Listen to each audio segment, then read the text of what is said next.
What's up guys, and welcome to the new Stocked Up studio. In today's video, we're going to be talking about the concept of buying put options. If you've been an options trader for long enough, I'm sure at one point or another you bought a put option on the S&P 500 or the SPY ETF or the Dow or NASDAQ or some other stock. I did a study on the SPY ETF for the past 2 years. It goes back to April 1st of 2019 to April 1st of 2021, and I have some interesting data to share with everyone regarding put options and playing put options on the SPY. So I found that there were about 503 different trading days. Out of those 503 different trading days, the market finished up around 57% of the time. The remaining 43% of the time, the market finished down, and this initially wasn't a huge surprise to me because the market has just exploded over the past 2 years. So then I looked and said, I was looking to see how much the market falls compared to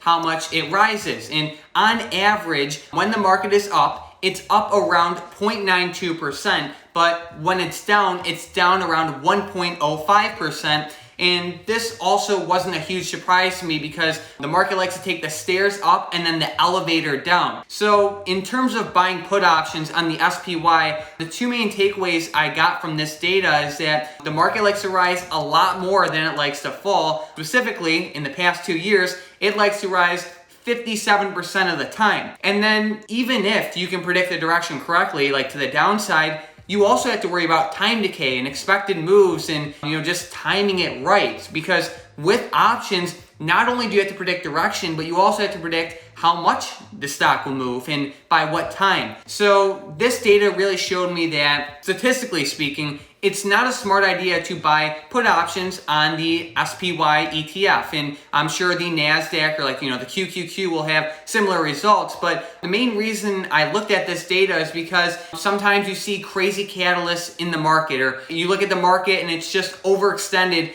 and you're wondering if it's a good time to buy put options. And statistically speaking, most of the time, it's not a good time to buy puts because direction most of the time is up, and then two, even if it's down, you can still lose money. Because let's say you can predict the direction correctly and you predict that it's going to fall, and let's say it falls, the S&P 500 might be down 0.1% or 0.2%, and even though you were right, you still lost money because the options lost value due to time decay. So another thing to keep in mind is, we know that statistically speaking, most of the time, it's not smart to buy puts. But don't get me wrong, sometimes it's awesome to buy puts because you can buy a put for $100, and let's say the market tanks and you turn that $100 into $200 or $300 or $800, and that's awesome, but understand that those circumstances are extremely rare. Another thing I wanted to point out is this study was only for 2 years, so I'm sure there is definitely a skew in this data, but it's no secret that the market loves to rise, and historically speaking, the market rose a lot. So I'm sure there is a skew with this data, but I don't expect it to be anything crazy. The main point of this video is just to show you some of the numbers behind the daily returns of the SPY. And hopefully these numbers can kind of just give you more information to help you make clearer decisions while you're trading. There have been plenty of times where I look at the SPY and I say, wow, it went up so much, maybe it's about to pull back. Or I look at a catalyst on CNBC or some other catalyst and it looks like the market's gonna fall. But statistically speaking, the market likes to rise a lot more than it falls. So I hope this video helped you. If you like this style of videos, if you like the new background, let me know. If you have any questions, let me know in the comments down below. But other than that, thanks for watching.